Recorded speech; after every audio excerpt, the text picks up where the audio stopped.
नमस्कार बच्चों, कैसे हैं। जैसा कि आप सभी जानते हैं कि अभी हम क्लास 10th की जो मैथ है उसमें जो प्रथम अध्याय है जिसको वास्तविक संख्याएं कहा जाता है उसका अभ्यास प्रश्न 1.2 के सवाल पढ़ रहे हैं और इसके 1.1 के जो है पढ़ा चुके हैं और 1.2 के जो अति लघुत्तरीय सवाल है उसको भी हम पढ़ा चुके हैं।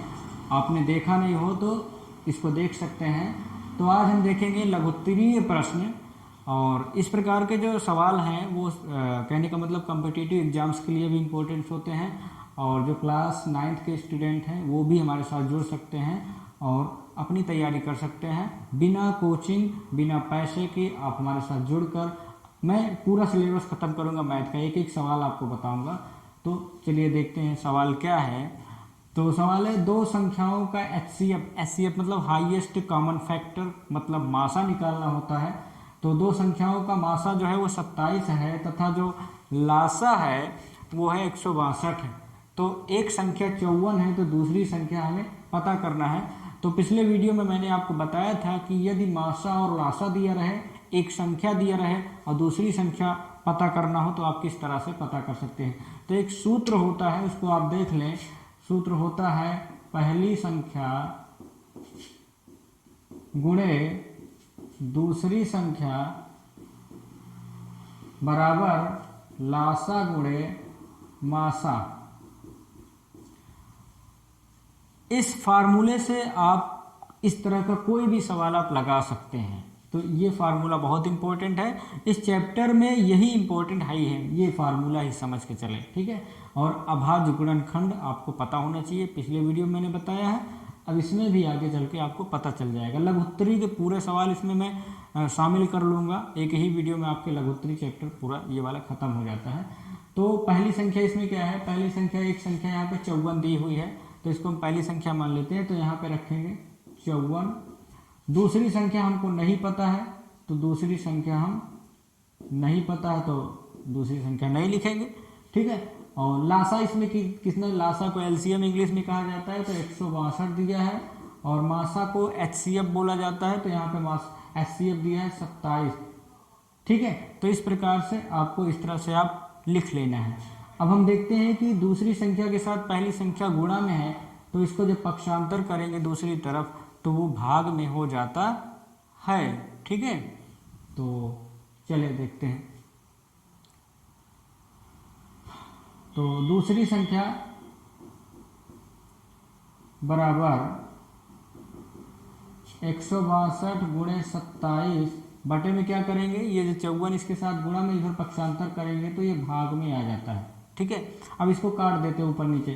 27 दूना कितना होता है 54, 27 एकन्नम 27 हो जाता है, आपको पता होगा। और 2 से अब इसको भाग करते हैं, 2 8 16 और 2 एकन्नम 2, ये कट गया।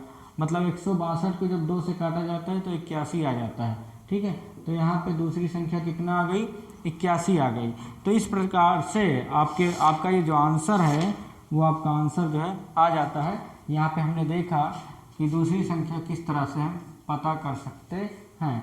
तो आप इस सवाल को अच्छे से देख लीजिए और स्क्रीनशॉट लेना हो तो आप स्क्रीनशॉट ले लीजिए। अब हम इसके आगे का सवाल जो है दूसरा सवाल देखेंगे। दूसरा सवाल भी सेम ऐसे ही आया, सेम टू सेम ऐसे ही दूसरा सवाल है तो मैं उसको नहीं बताऊंगा, आप लोग उसको खुद लगाने का प्रयास करेंगे। तो देखिए, एक ये होता है कि बच्चे कहते हैं सर कौन से पब्लिकेशन की पुस्तक हम पढ़ें और कौन सी आप पढ़ाते हैं कोचिंग में।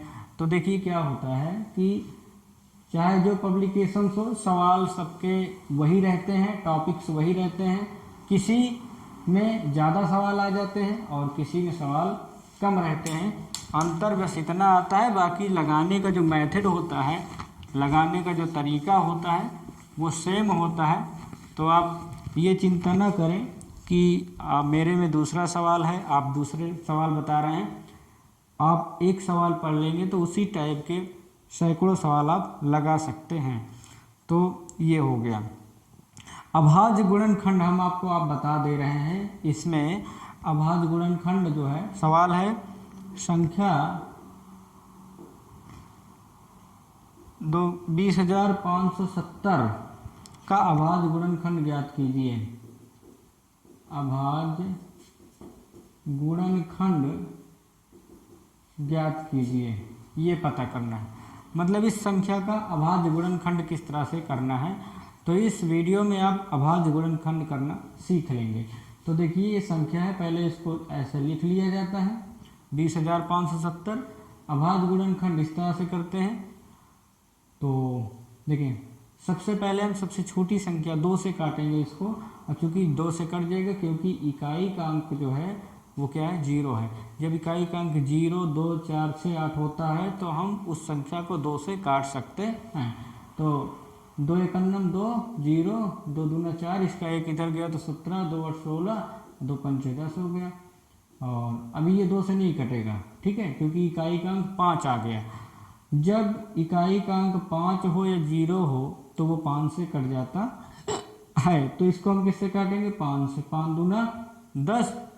अब चूंकि ये पूरा पूरा कट गया, 2 संख्या एक साथ ले रहे हैं तो पहले एक 0 लिख लें, तब इसको भाग दे सकते हैं 28 को। तो 5 पचम 25 हो जाता है, और यहाँ पे 3 इधर आ जाता है तो 35 हो गया। 5 सते 35, ठीक है, ये आ जाता है। अब देखिए ये कितने से कटेगा, ये 5 से अब नहीं कटेगा, ठीक है, 3 से भी नहीं कटेगा। कैसे, 5 2 7 दूनी 14 हो जाता है, नहीं कटेगा। 11 से इसको काटते हैं, 7 से भी नहीं कटेगा। ये कितने से कटेगा, 11 से। तो 11 एकन्नम 11, और 9 इधर गया तो कितना हो गया, 95 हो गया, ठीक है। 11 9 20 होता है, तो 11 8 88 हो जाता है। और उधर कितना हो जाता है, तो 7 इधर आ गया तो 11 7 77, ठीक है, ये आपका आ जाता है। अब फिर 11 से कटेगा, 11 एकन्नम 11, इधर एक जाएगा तो 77 हो जाएगा, 11 7 77। अब ये 17 से कट जाएगा, ठीक है। तो इस तरह से 20,570 का गुणनखंड जो कि अभाज्य गुणनखंड है वो 2 × 5 × 11 × 11 × 17, ये जो है इस संख्या का अभाज्य गुणनखंड हो जाता है। इसको आप इस तरह से भी लिख सकते हैं, देखिए 2 × 5 × 11, 2 बार मल्टीप्लाई किया गया है तो 11 का घात 2 लिख सकते हैं, 17। इस तरह से भी आप सवाल को लगा सकते हैं। तो ये रहा आपका अभाज्य गुणनखंड, देख लीजिए अच्छे से। अब इसको हम मिटा देते हैं। अगला सवाल जो है वो देखते हैं कि क्या है, क्योंकि लंबा वीडियो नहीं होना चाहिए, इसलिए थोड़ा सा जल्दी से निपटाते हैं। आप इसको रिपीट कर कर के वीडियो को देख सकते हैं। अब नेक्स्ट है अभाज्य गुणनखंड विधि से एलसीएम और एचसीएफ कैसे निकाला जाता है, ठीक है। तो चलिए देख लेते हैं। एक सवाल बताऊंगा, इसी तरह के सारे सवाल रहते हैं। तो अभाज्य गुणनखंड विधि से एलसीएम व एचसीएफ निकालना, ठीक है। एचसीएफ निकालना है और एलसीएम निकालना है। तो पहला जो सवाल आता है वो सवाल है 12 15 21, 12, 15, 21, इनका हमें एलसीएम भी निकालना है और एचसीएफ भी निकालना है, वो भी अभाज्य गुणनखंड विधि से, ठीक है। तो देखें, तो सबसे पहले 12 का करते हैं अभाज्य गुणनखंड। 12 2 से कटता है तो 2 छंग 12 हो जाता है, और 2 दूना 4 और 3 12, 2 दूना 4 3 12, ये हो गया 12 का अभाज्य। आप उसको उस तरह से भी कर सकते हैं जैसे मैंने अभी सवाल बताया, ठीक है। अगर आपको नहीं आता है तो इस तरह से आप, ये कितने से कटेगा, 3 × 5, भाई 3 5 15 ही तो होता है, तो 15 का अभाज्य गुणनखंड ये हो गया। अब 21 का कर लेते हैं, 21 का 3 × 7 होता है, तो 7 3 21 हो गया। तो ये आपका हो जाता है अभाज्य गुणनखंड। अब इसका हम पहले क्या निकालेंगे, एचसीएफ निकालते हैं। देखिए एचसीएफ क्या होता है, एचसीएफ वो संख्या होती है जो तीनों में कॉमन हो। जैसे क्या है, यहाँ पर 2 है लेकिन यहाँ पर 2 नहीं, यहाँ पर 2 नहीं, इसको नहीं ले सकते। यहाँ पर 2 है लेकिन यहाँ पर 3 है, यहाँ पर 3, 2 है ही नहीं। तो कोई एक ऐसी संख्या जो तीनों में है, तो यहाँ पर देखिए 3 ये है, 3 इसमें भी है और 3 इसमें भी है। तो 3 एक ऐसी संख्या है या एक ऐसा अंक है जो तीनों के अभाज्य गुणनखंड में है, तो इनका जो मासा आता है वो मासा कितना आ जाएगा, 3 आ जाता है। तो इस प्रकार से हम मासा निकाल लेते हैं। मासा का मतलब हाईएस्ट कॉमन फैक्टर, वो सबसे बड़ी संख्या जो तीनों में शामिल हो। तो 3 ही वो संख्या है जो कि तीनों के अभाज्य गुणनखंड में शामिल होती है। तो हमारा मासा कितना आ जाता है, 3 आ जाता है। अब इसका आप इसको देख लें, इसको मिटा के मैं इसी से आपको लासा निकालना जो है वो बता देता हूँ, ठीक है। तो इसको मैं मिटा रहा हूँ, ठीक। देखिए अब लासा भी ऐसे ही लगेगा, एक ही बार आपको अभाज्य गुणनखंड करना है और उससे आप लासा मासा दोनों निकाल सकते हैं। तो देखिए जैसे मैंने भी कहा कि इसमें तीन ऐसे अंक हैं जो कि तीनों में है। तो पहले 3 आप बाहर कर लीजिए, इसमें से एक कॉमन कर लीजिए। बाकी किसी का यहाँ पे जोड़ा नहीं बन रहा है, मतलब कोई ऐसी संख्या नहीं है जो तीनों में हो, तो उनको भी हम गुणा कर लेते हैं। ये वाला 2 यहाँ पे लिख लिया गुणे, ये वाला 2 भी कर लिया, और ये 5 कर लिया, और ये 7 कर लिया। तो इस प्रकार से आपका ये बन जाता है गुणा। अब इसको क्या करेंगे हम, देखिए 2 तिहाई 3 दूना 6 और 6 दूनी 12, 12 पंचे 60 और 6 सते 42, मतलब 60 गुणे 7 जब करेंगे तो 420 आता है। तो ये आपका हो जाता है लासा। इसी तरह का मैंने अभी पिछले वीडियो में मैंने आपको बताया था। तो लासा इस तरह से आप निकाल सकते हैं। तो आपने देखा कभी भी ऐसा सवाल आए तो आप इस प्रकार से अभाज्य गुणनखंड का लासा जो है वो आराम से निकाल सकते हैं, ठीक है।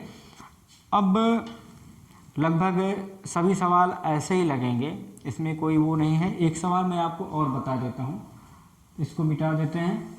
तो इसी तरह हमारे साथ बने रहेंगे। निश्चित रूप से आपका साइंस, इंग्लिश, मैथ, मतलब ऑल सब्जेक्ट आपका कंप्लीट करवाने का मैं प्रयास करूँगा। तो 2 संख्याएं हैं, अगला सवाल है 2 संख्याओं का HCF जो है वो 16 है तथा जो उनका गुणनफल है वो गुणनफल है 3072। तो उनका LCM ज्ञात कीजिए। तो LCM ज्ञात कीजिए, ये आपको पता करना है। मतलब 2 संख्याएं हैं, उनमें से दोनों संख्याओं का जो हम मासा निकालते हैं, HCF निकालते हैं, वो आता है 16, और उन्हीं दोनों संख्याओं का जब गुणा करते हैं तो उनका गुणनफल आता है 3072। तो हमें क्या पता करना है, LCM पता करना है। अभी मैंने पिछले वीडियो में इस प्रकार का जो फार्मूला बताया था वही फार्मूला यूज करना है कि पहली संख्या गुणे दूसरी संख्या बराबर लासा गुणे मासा। ये आपका फार्मूला होता है, पहली संख्या गुणे दूसरी संख्या बराबर मासा गुणे लासा। तो देखिए जब पहली संख्या और दूसरी संख्या को जब यहाँ पे गुणा किया गया है तो उसका गुणनफल 3072 आ रहा है। तो इसमें गुणा करने की आवश्यकता नहीं है, वहाँ पे गुणनफल दे दिया गया है। तो 3072 यहाँ पे हम लिख लेते हैं, ठीक है। ये हो गया। लासा कितना दिया है, लासा दिया नहीं है, तो LCM हम यहाँ पे ऐसे लिख लेते हैं। यहाँ पे HCF दिया है, मासा दिया है, देखिए मासा यहाँ पे 16 है, ठीक है। अब क्या करेंगे, इधर पक्षांतर कर देते हैं, 3072 LCM। अब यहाँ पे जो 16 इसमें गुणा में है, इसको जब पक्षांतर करेंगे तो ये कहाँ आ जाता है, ये भाग में आ जाता है। अब इसको काट दें, तो देखिए काटते हैं, पहले 2 से काट लेते हैं, ठीक है। या ऐसे करें, 16 दूनी 32, ऐसा लंबा होता है, एक एक अंक काटें, 2 8 16 और 2 1 9 2, 2 5 10 और 2 3 6, 2 6 12, ठीक है। ये हो गया, कितना आया 1536/8 आ गया। अब इसको काट देते हैं, तो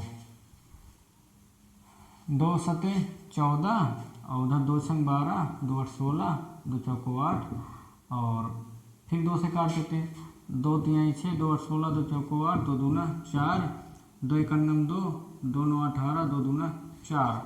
जब इस तरह से हम काटते चले जाते हैं तो इनका जो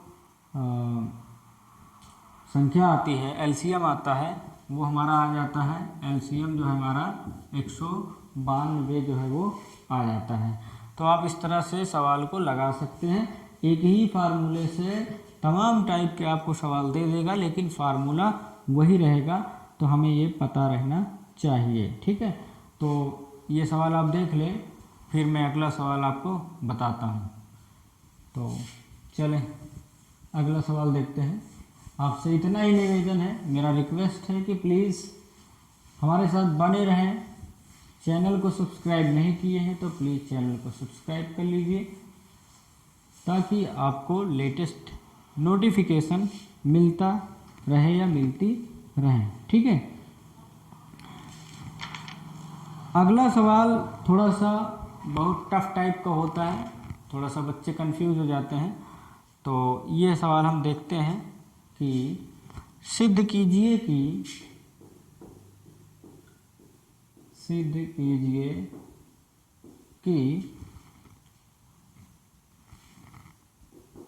square root 5 plus square root 3 एक अपरिमेय संख्या है। अपरिमेय संख्या है, ये सिद्ध करना है। ठीक है, तो ये सिद्ध करना है। तो मान लीजिए कि ये जो है एक अपरिमेय संख्या है, इसको सिद्ध करना है। तो हम मान लेते हैं कि हाँ, ये एक अपरिमेय नहीं, एक परिमेय संख्या है। ठीक है, वो तो सिद्ध करना है। तो मान लेते हैं कि माना square root 5 plus square root 3 एक परिमेय संख्या है। इतना मान लेते हैं, मानने में क्या होता है। ठीक है, तो परिमेय संख्या कैसी होती है, p बटा q के रूप में होता है। तो हम square root 5 plus square root 3 equal to p upon q, यही तो होगा जब परिमेय, भाई ये परिमेय संख्या है तो इतने का बराबर ये होएगा ही निश्चित रूप से। ठीक है, तो एक काम करते हैं, हम इसको पक्षांतर कर देते हैं। ठीक है, कैसे, रूट 3 यहाँ पर p बटा q, ये स्क्वायर रूट 5 जो है वो प्लस में है, जब इधर पक्षांतर करेंगे तो ये माइनस में आ जाता है। ठीक है, अब क्या कर लेते हैं कि इन दोनों का हम कर लेते हैं वर्ग, इनका जो है वर्ग कर लेते हैं। ऐसे ये वर्ग हो गया। ठीक है, जब वर्ग कर लेते हैं तो हम देखते हैं इसमें फार्मूला यूज करते हैं। देखिए यहाँ पे क्या हो गया, a माइनस बी का होल स्क्वायर, ये आपका फार्मूला आ जाता है। ठीक है, तो इसका जब निकालेंगे वर्गमूल, स्क्वायर रूट 3 का वर्गमूल कितना होता है, इस रूट से ये कट जाएगा तो 3 ही बचता है। ठीक है, तो इसका वर्गमूल आ जाता है 3। और इसमें क्या होगा, a माइनस बी का होल स्क्वायर क्या होता है, a square plus B square minus 2ab, a square plus B square minus 2ab,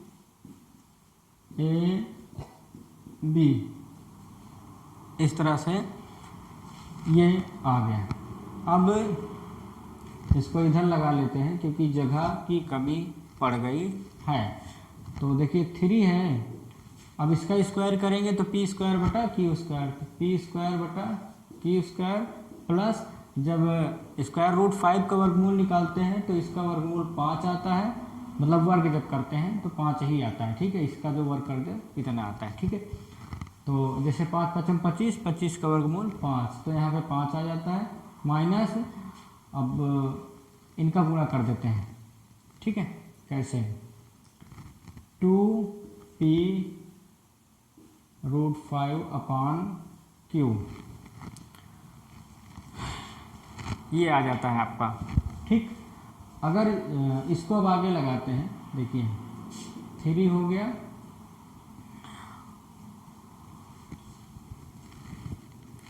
इसके बाद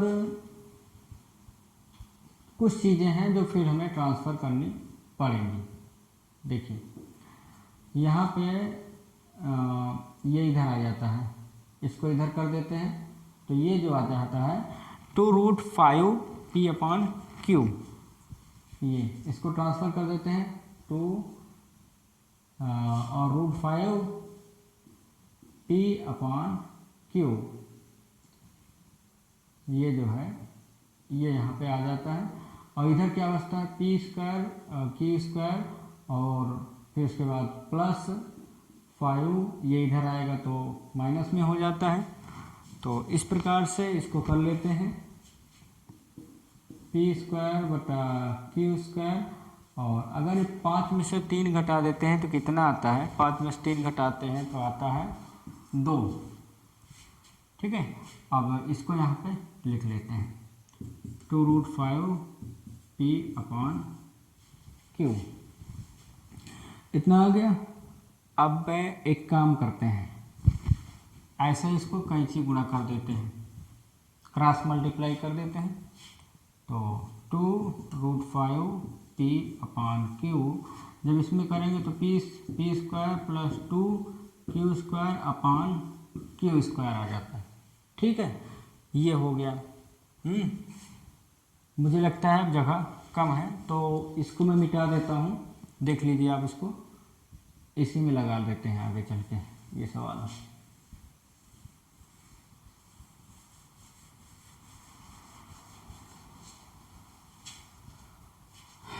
तो इस प्रकार से इसको लगाते हैं। अब यहाँ पे ऐसे क्रॉस में मल्टीप्लाई कर देते हैं। देखिए, जब क्रॉस में मल्टीप्लाई करते हैं तो हम देखेंगे कि ये ऐसे जाएगा और ये ऐसे आएगा। देखिए कैसे, 2√5 यहाँ पे बच जाएगा।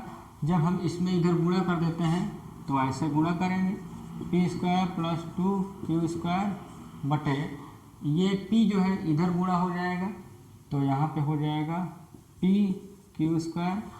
ठीक है, अब यहाँ पे देखिए, यहाँ पे डबल क्यू है, q इंटू क्यू है, तो क्या करेंगे, इससे ये कट जाता है। ठीक है, जब ये कट जाता है तो यहाँ पे क्या बचता है, 2√5 बचता है।